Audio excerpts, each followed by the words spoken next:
സംസാരിക്കാൻ പോണത് ആരെ കുറിച്ചാണെന്ന് ആർക്കെങ്കിലും ഊഹിക്കാൻ പറ്റുമോ? ഒരു ക്ലൂ തരാം. കോൺഗ്രസിലുണ്ട്, BJP-യിലില്ല. മോദിജീനെ പൊക്കി പറയും, പക്ഷെ കോൺഗ്രസിനെ പൊക്കി പറയില്ല. കോൺഗ്രസ് ലിസ്റ്റിലില്ല, പക്ഷെ BJP ലിസ്റ്റിലുണ്ട്. ആര്? കോൺഗ്രസ് നേതാക്കൾ ആകെ അസ്വസ്ഥരാണ് ഗൈസ്. ശശി തരൂരിനെ എങ്ങനെയെങ്കിലും നൈസായി ഒഴിവാക്കി മൂപ്പരെ വായടപ്പിച്ച് മിണ്ടാതിരിപ്പിക്കാനുള്ള പല അടവുകളും കോൺഗ്രസ് നേതാക്കൾ ഇങ്ങനെ പുറത്തെടുത്തുകൊണ്ടിരിക്കുമ്പോഴാണ് കേന്ദ്ര സർക്കാർ കളത്തിലിറങ്ങി കോൺഗ്രസ് നേതാക്കളെ ഞെട്ടിച്ചത്.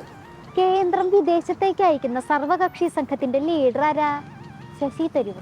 അയ്യോ, പണി പാലുമ്പലത്തിലാണല്ലോ കിട്ടിയത്. ദൈവമേ, സന്തോഷായില്ലേ? പാകിസ്ഥാന്റെ ഭീകരത ലോകരാജ്യങ്ങൾക്ക് മുന്നിൽ തുറന്നു കാണിക്കാൻ വേണ്ടിയിട്ട് കേന്ദ്രം ഒരു വിദേശ പര്യടന സംഘത്തിന് അയക്കണമെന്ന് കേട്ടപ്പോ ഇത്രയും വലിയ പണി കിട്ടുന്ന കോൺഗ്രസ് നേതാക്കൾ സ്വപ്നത്തിൽ പോലും വിചാരിച്ചിട്ടുണ്ടായിരുന്നില്ല. ആരെയൊക്കെ കോൺഗ്രസിൽ നിന്ന് കൊണ്ടുപോകണം എന്നുള്ള ലിസ്റ്റ് അവർ നേരത്തെ കൊടുത്തിരുന്നല്ലോ. ആ ലിസ്റ്റിൽ ശശി തരൂരിന്റെ പേരില്ലാലോ. ഇൻസൾട്ടാണ് മുരളി ഈ ലോകത്തിലെ ഏറ്റവും വലിയ ഇൻവെസ്റ്റ്മെന്റ്.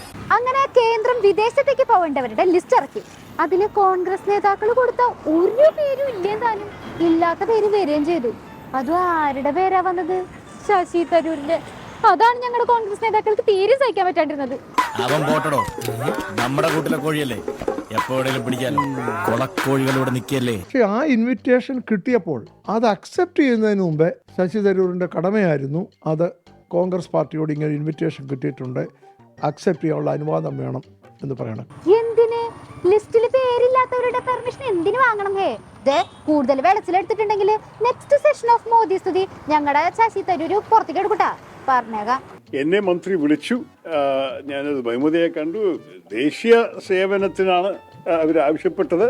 അത് ഞാൻ എപ്പോഴും ചെയ്യാൻ തയ്യാറാണെന്ന് ഞാൻ എൻ്റെ വാക്കും കൊടുത്തു. കേന്ദ്ര സർക്കാരിന്റെ ക്ഷണം ബഹുമതിയായിട്ട് കാണുമെന്നാണ് കോൺഗ്രസിന്റെ ഒരു MP പൊതുമധ്യത്തിൽ നിന്ന് പറഞ്ഞത്.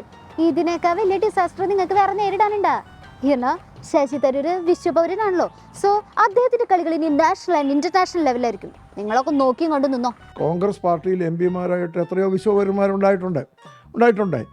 അവരൊക്കെയും പാർട്ടിക്ക് വിധേയരാണ്. പുച്ഛം, അൾട്ടിമേറ്റ് പുച്ഛം. വെറുതെ അല്ല, കറക്റ്റ് ടൈം നോക്കി മോദിജി ഗോൾ അടിച്ചത്. പിന്നെ തരൂർജി മോദിജിയുടെ ഫാൻ ബോയ് ആയതിനു ശേഷം നമ്മൾ എന്തെങ്കിലുമൊക്കെ അങ്ങോട്ട് ചെയ്തു കൊടുക്കണ്ടേ? ഒരു പാലിട്ട അങ്ങോട്ടും ഇങ്ങോട്ടും. ഏത് മോഡിയുടെ നന്മ മാത്രം കാണുകയും മോഡി ചെയ്യുന്ന തെറ്റുകൾ കാണാതിരിക്കുകയും ചെയ്യുമ്പോൾ അതിലെന്തോ കുഴപ്പമുണ്ട്. ഇതിനെക്കുറിച്ച് എനിക്ക് കൂടുതൽ പറയാൻ ആഗ്രഹമില്ല. കേന്ദ്രത്തിൽ നിന്ന് ക്ഷണം കിട്ടിയിട്ടും പാർട്ടി നേതൃത്വത്തിന് ശശി തരൂർ അത് അറിയിച്ചില്ല എന്നാണ് കോൺഗ്രസിന്റെ പരാതി. അറിയിച്ചല്ലോ. കേന്ദ്രത്തിനോട് എല്ലാം സംസാരിച്ച് ഒക്കെ സെറ്റാക്കിയതിനു ശേഷം ഇങ്ങനെ ഒരു പരിപാടി ഇട്ടാ ഞാൻ പോവിട്ടാന്ന് തരൂർജി പറഞ്ഞില്ലേ? അത് പോരെ അളിയ. ഇങ്ങനൊരു ദിവസം ചേട്ടായി ആഗ്രഹിച്ചിരുന്നില്ലേ? വിമർശനം ഉണ്ടാകാതെ സ്തുതി മാത്രം വരുമ്പോൾ അത് ഏകപക്ഷീയവുമായും തീർച്ചയായും ആ സൈഡിനുള്ള ഒരു ചായ്വാണ്. ആ ചായ്വായിട്ട് അത് കാണാൻ കഴിയത്തുള്ളൂ. എന്നാലും തരൂർജിയുടെ മനസ്സിലിരിപ്പ് എന്താണെന്ന് കൃത്യമായിട്ട് അങ്ങോട്ട് മനസ്സിലാവില്ലല്ലോ. കുറെ മോദി സ്തുതി നടത്തും, അത് കഴിഞ്ഞിട്ട് സംസ്ഥാന സർക്കാരിനെ പൊക്കി പറയും, പിന്നെയും കേന്ദ്ര സർക്കാരിനെ വാഴ്ത്തിപ്പാടും. നിങ്ങൾ നമുക്ക് മനസ്സിലാവില്ല മിച്ചർന്നാണ് കോൺഗ്രസ് നേതാക്കൾ എന്നെ പറയണത്. നിങ്ങൾ ഒരു കാര്യം ചെയ്ത്, നിങ്ങൾ ഈ കോൺഗ്രസിന്റെ പുറകെ നടക്കണ്ട. നിങ്ങൾ ഈ കോൺഗ്രസിന്റെ പുറകെ നടക്കണതിന്റെ കാര്യം എന്താണെന്ന് ഞാൻ ഒരു ദിവസം ഞാൻ പറയും. നിങ്ങൾക്ക് എല്ലാവർക്കും ബുദ്ധിമുട്ടാവും. കോൺഗ്രസിന്റെ പുറകെ ഞാൻ ചോദിച്ചൊരു ചോദ്യത്തിന് നിങ്ങൾ മറുപടി പറഞ്ഞില്ലല്ലോ. കോൺഗ്രസ് പ്രവർത്തക സമിതിയിൽ ഇരുന്നുകൊണ്ട് പാർട്ടിനെ വെട്ടിലാക്കാം, അതാണ് ഞങ്ങളുടെ തരൂർജിയുടെ ഇപ്പോഴത്തെ മെയിൻ ഹോബി. നിങ്ങൾ പരിഹാസ്യരാവും, നിങ്ങളുടെ ക്രെഡിബിലിറ്റി പോവും, കോൺഗ്രസ് അവിടെ തന്നെ നിൽക്കും. ആർക്കും എന്നെ അത്ര എളുപ്പത്തിൽ അപമാനിക്കാൻ സാധിക്കില്ല കേട്ടോ.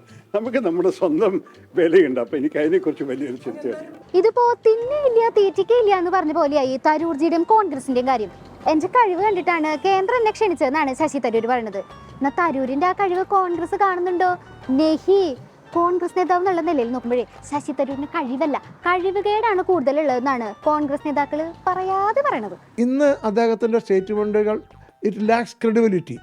കാര്യം it is totally one sided statement. എനിക്ക് ഇനി ഇതിനെക്കുറിച്ച് ഒന്നും പറയാനില്ല. Thank you very much. എന്നാലും കോൺഗ്രസിന്റെ അവസ്ഥയാണ് അവസ്ഥ. അവർക്ക് മധുരിച്ചിട്ട് ഇറക്കാനും കഴിച്ചിട്ട് തുപ്പാനും പറ്റാത്ത അവസ്ഥയാണ്. ഇതിപ്പോ രാജ്യസുരക്ഷയുടെ പേരില് കേന്ദ്രം ഇങ്ങനൊരു നീക്കം നടത്തുമ്പോ പാർട്ടിയിലെ പ്രശ്നത്തിന്റെ വിഷയത്തില് ശശി തരൂരിന്റെ കാര്യം വരുമ്പോ ശക്തമായ വിമർശനം ഉന്നയിക്കാൻ പറ്റിയല്ലോ. എങ്ങാനും പിടിച്ച് രാജ്യദ്രോഹി ആക്കിയാലോ?